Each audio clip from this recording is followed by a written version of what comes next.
ಭೇಟಿ ಮಾಡಿ ಈಗ ನಾನು ಬೆಳಗ್ಗೆ 3 ಮ್ಯಾರಥಾನ್ TCS ಅವರು 10 ಕಿಲೋಮೀಟ್ರ್ ಮ್ಯಾರಥಾನ್ನ ಒಪ್ಕೊಂಡಿದ್ದೆ ಬರ್ತೀನಿ ಅಂತ ನಾನು ಗವರ್ನರ್ ಅವರು ಹೋಗಿದ್ದು. ಸುಮಾರು 32,000 ಜನ ಪಾರ್ಟಿಸಿಪೇಟ್ ಮಾಡಿದ್ರು. 26% ಹೆಣ್ಮಕ್ಳು ಕೂಡ ಇದ್ದರು. ಪ್ರೈಸ್ ಡಿಸ್ಟ್ರಿಬ್ಯೂಷನ್ ಕೂಡ ಕೆಲವು ಮಾಡಿಬಿಟ್ಟು ಬಂದಿದ್ದೇವೆ. ಬೆಂಗಳೂರು ನಗರದಲ್ಲಿ ಆಸಕ್ತಿ ಮತ್ತು ವಿದೇಶಗಳಿಂದ ಕೂಡ ಎಲ್ಲ ಬಂದು ಸುಮಾರು 5-6 ದಿನದಿಂದ ಬಂದು ಟ್ರ್ಯಾಕ್ ಎಲ್ಲ ಚೆಕ್ ಮಾಡಿ ಎಲ್ಲರೂ ಟ್ರ್ಯಾಕ್ ಎಲ್ಲ ಭಾಳ ಚೆನ್ನಾಗಿ ಬೆಂಗಳೂರು ನಗರದಲ್ಲಿ ಇತ್ತು ಅಂತೇಳಿ ಎಲ್ಲ ಖುಷಿಪಡ್ತಾರೆ. ಅಭಿನಂದಿಸಿ ಭಾಳ ಚೆನ್ನಾಗಿ ಯೋಚನೆ ಮಾಡಿ ಒಮರ್ ಅಬ್ದುಲ್ಲಾ ಚೀಫ್ ಮಿನಿಸ್ಟರ್ ಅವರು ಮಕ್ಕಳನ್ನೆಲ್ಲ ಕರ್ಕೊಂಡು ಭಾಳ ಸಂತೋಷ ಆಯಿತು. ಇಂಥ ಈವೆಂಟ್ಗಳು TCS 18ನೇ ಎಡಿಷನ್ ಇದೆ. ಇದು ಮಾಡೋದ್ರಿಂದ ಬೆಂಗಳೂರು ನಗರಕ್ಕೆ ಇಂಥ ಈವೆಂಟ್ ಯಾವುದೇ ಮಾಡಿದ್ರು ಬೇಕಾದಷ್ಟು ಹೋಟೆಲ್ಸ್ಗೆ ಟೂರಿಸಮ್ಗೆ ಬೆಂಗಳೂರು ನಗರ ಭಾಳ ವಿಶೇಷವಾಗ್ತದೆ. ಸೊ ನಾನು TCSಗೆ I would like to congratulate and thank the TCS for taking initiative and they are doing a great job. It is the need of the hour. Sir, more than 17,000 runners are participated. 32,000. ಸುಮಾರು 2 ವಾರದ ಹಿಂದೆ sir Tejasvi Surya ಸಾಮಾಜಿಕ ಜಾಲತಾಣದಲ್ಲಿ ಟೀಕೆ ಮಾಡಿದ್ರು, infrastructure ಸರಿ ಇಲ್ಲ ನಮಗೆ ಮ್ಯಾರಥಾನ್. ಈಗ ಅವ್ರು ಇರೋದೇ ಟೀಕೆ ಮಾಡೋಕ್ಕೆ ಬಟ್ ಇವತ್ತು ಮಾತ್ರ ನನ್ನ ಹತ್ರ ಭಾಳ ಚೆನ್ನಾಗಿ ಟೀಕೆ ಮಾಡೋಕ್ಕೆ ಟೀಕೆನೇ ಮಾಡಿದ್ವಿ. ಇನ್ನೇನು ಅವ್ರು ಹೊಗಳ್ತಾರೆ, ಅವ್ರಿಗೆ ಯಾರು ಹೊಗಳ್ತಾರೆ ಅಂತ ಎಕ್ಸ್ಪೆಕ್ಟ್ ಮಾಡಿದ್ರೆ ನಾವು ಮೂರ್ಖರು ಹೋಗ್ತೀವಿ. ಸರ್ ನೋಡಿ, ಒಳ ಮೀಸಲಾತಿ ಹಂಚಿಕೆ ಆಯಿತು ಸರ್, ಎಲ್ಲ ಬೆಟ್ಟ ಆಗೋದು ಇಲ್ಲಿ ಹಿಡಿದಿದ್ದಾರೆ ಅಂತ BJPಯವರು ದೊಡ್ಡದಾಗಿ BJPಯವ್ರ ಕೈಲಿ ಏನು ಮಾಡೋಕ್ಕಾಗಿಲ್ಲ. ನಾವೇನು ಮಾತು ಕೊಟ್ಟಿದ್ದೋ ಮಾತು ಪ್ರಕಾರ ನಡೆದಿದ್ದೀವಿ.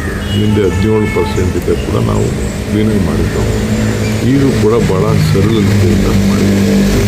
ಅದೇ ಇಷ್ಟು ಏನು ಮಾಡಿದ್ದು ಅಂತಂದರೆ ರೈಟು ಲೆಫ್ಟು ಯಾರು ಫಸ್ಟು ಒಂದೇ ಪೋಸ್ಟ್ ಇದ್ದರೆ ಅನ್ನೋದು ಒಂದು ಗೊತ್ತಿತ್ತು. ಅದಕ್ಕೂ ಕೂಡ ಪರಿಹಾರ ಇದ್ದಾರೆ, ಕಂಡುಹಿಡಿದಿದ್ದಾರೆ. ಸೊ ಎಲ್ಲರಿಗೂ ರೈಟ್ ಇರ್ಬೋದು, ಲೆಫ್ಟ್ ಇರ್ಬೋದು, ಲಂಬಾಣಿ, ಬೋವಿ, ಪಕ್ಷ, ABC ಎಲ್ಲರೂ ಕೂಡ ನ್ಯಾಯ ಒದಗಿಸುವಂಥ ಕೆಲಸ ಇವತ್ತು ನಮ್ಮ ಸರ್ಕಾರ ಮಾಡಿದೆ. ನಾವೇನು ಮಾತು ಕೊಟ್ಟಿದ್ದೇವೆ ಸುಮಾರು 30-40 ವರ್ಷದಿಂದ ಇತ್ತು. 2ನೇ ಸ್ಟೇಟ್ ಇದು ನಾವು ಒಳ ಮೀಸಲಾತಿಗೆ ಒಪ್ಕೊಂಡಿರೋದು.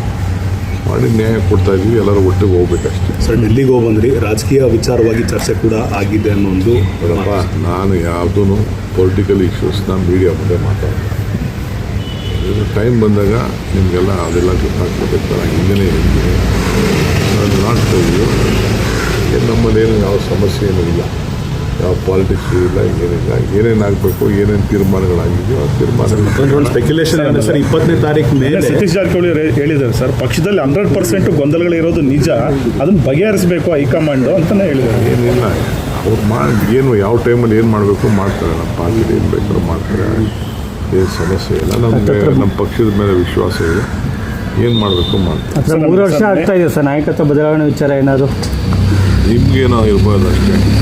ನಾನು ಯಾವತ್ತೂ ಚರ್ಚೆ ಮಾಡೋಕ್ಕೆ ಹೋಗಿಲ್ಲ. ಹೈಕಮಾಂಡ್ ಯಾವಾಗ ಏನು ಮಾಡ್ತಾರೋ ಒಪ್ಕೋತೀವಿ ಅಂತ ನಾನು ಚೀಫ್ ಮಿನಿಸ್ಟರ್ ಹೇಳಿದ್ದೀವಿ. ಆ ಪ್ರಕಾರ ನಾವು ನಡ್ಕೊಂಡು ಹೋಗ್ತೀವಿ. ಸರ್, ಮೇ 15ಕ್ಕೆ ತಮ್ಮ ಬರ್ತ್ಡೇ ಇದೆ ಸರ್, ಏನಾದರೂ ಗುಡ್ ನ್ಯೂಸ್ ಏನಾದರೂ ಸಿಗ್ಬೋದಾ ಅಂತ ನಿರೀಕ್ಷೆ ಇದೆ ಸರ್ ನಿಮ್ಮ ಬೆಂಬಲಿಗರಲ್ಲಿ? ಮೇ 15ಕ್ಕೆ ನಾನು ಎಲ್ಲರಿಗೂ ಹೇಳ್ತಾ ಇದ್ದೀನಿ, ಯಾರು ಫ್ಲೆಕ್ಸು ಅಡ್ವರ್ಟೈಸ್ಮೆಂಟ್ ಯಾವುದು ಕೊಡಬಾರ್ದು. ಫ್ಲೆಕ್ಸ್ ಎಲ್ಲ ಹಾಕಿದ್ರೆ ಎಲ್ಲರ ಮೇಲೂ ಕೇಸ್ ಹಾಕ್ಸಿದ್ವಿ. ಯಾರಾದರೂ ಫ್ಲೆಕ್ಸು ಕಾರ್ಯಕರ್ತರು ಅಭಿಮಾನಿಗಳು ಹಾಕಿದ್ರೆ ಬರ್ತ್ಡೇ ವಿಚಾರದಲ್ಲಿ ನಾನಂತೂ ಕೇಸ್ ಹಾಕ್ತೀವಿ. ಬೇಕಾದ್ರೆ ಅಡ್ವರ್ಟೈಸ್ಮೆಂಟ್ಗಳು ಇದೆ, ದುಡ್ಡುಗಳು ಕಟ್ಕೊಡ್ಬೇಕಾದ್ರೆ ಮಾಡ್ಕೊಳ್ಳಿ. ಯಾರೂ ರೋಡ್ ಹಾಳು ಮಾಡೋದಕ್ಕೆ ಮಾಡಬಾರ್ದು. ನನ್ನ ಪರ್ಸನಲ್ ರಿಕ್ವೆಸ್ಟು. ನಾನು ಕಾರ್ಪೊರೇಷನ್ ಕಮಿಷನರ್ಗಳಿಗೆಲ್ಲ ಹೇಳಿದ್ದೀನಿ, ಫಸ್ಟು ಕೇಸ್ ಹಾಕಿ ಅಂತ. ಕೇಸ್ ಹಾಕಿ ಹೆವಿ ಫೈನ್ ಹಾಕಿ ಅಂತ ಹೇಳಿದ್ದೀನಿ. ಯಡಿಯೂರಪ್ಪ ಅಭಿಮಾನೋತ್ಸವ ನಡೀತಾ ಇದೆ ಸರ್, ಯಡಿಯೂರಪ್ಪ ಅಭಿಮಾನೋತ್ಸವ ದೊಡ್ಡ ಮಟ್ಟ ನಡೆಯೋಕ್ಕೆ ಪ್ಲಾನ್ ಆಗ್ತದೆ. ಮಾಡ್ಕೊಳ್ಳಿ ಬಿಡಿ, ಅದೇನು ಅವರು ಕೆಲಸ ಅವರು ಹೋರಾಟ ಮಾಡೋರೆ. ಅವ್ರನ್ನ ಏನೋ ಒಂದು ವಿದಾಯ ಹೇಳಬೇಕಲ್ಲ, ರಾಜಕೀಯದ ವಿದಾಯನೋ ಅವ್ರ ಸ್ಟ್ರೆಂತು ಪ್ರೂವ್ನೋ ಏನೋ ಅವ್ರ ಪಕ್ಷಕ್ಕೆ ಏನಾದ್ರು ಒಂದು ಗುಡುಗು ಇವೆಲ್ಲ ಕೊಡಬೇಕಲ್ಲ, ಅದಕ್ಕೆ ಮಾಡ್ಕೋತಾರೆ. ಲೋಕಲ್ ಬಾಡಿ ಎಲೆಕ್ಷನ್ ಮಾಡಲಿಲ್ಲ ಅಂದರೆ ಕಂಟೆಂಪ್ಟ್ ಮಾಡ್ತೀವಿ ಅಂತ AP ರಂಗನಾಥ್ ಅವರು ಮೊನ್ನೆ ತಿಳಿಸಿದ್ರು ಸರ್. ಫಸ್ಟ್ ಮಾಡಲಿ, ಯಾರು ಬೇಡ ಅಂತ ಮಾಡಲ್ಲ ಅಂತ ಕೋರ್ಟ್ ಇದೆ. ಅದಕ್ಕೆ ನಾನಂತೂ ಕಾರ್ಪೊರೇಷನ್ ಎಲೆಕ್ಷನ್ ಮಾಡೋಕ್ಕೆ, ಲೋಕಲ್ ಬಾಡಿ ಎಲೆಕ್ಷನ್ ಮಾಡೋಕ್ಕೆ ನಾವೆಲ್ಲ ಸಿದ್ಧತೆ ಮಾಡ್ಕೊಂಡು ಸರ್. ಆಮೇಲೆ ಅಲ್ಪಸಂಖ್ಯಾತರದ್ದು ಗಲಾಟೆ ಬಗೆಹರಿತೆ ಸರ್.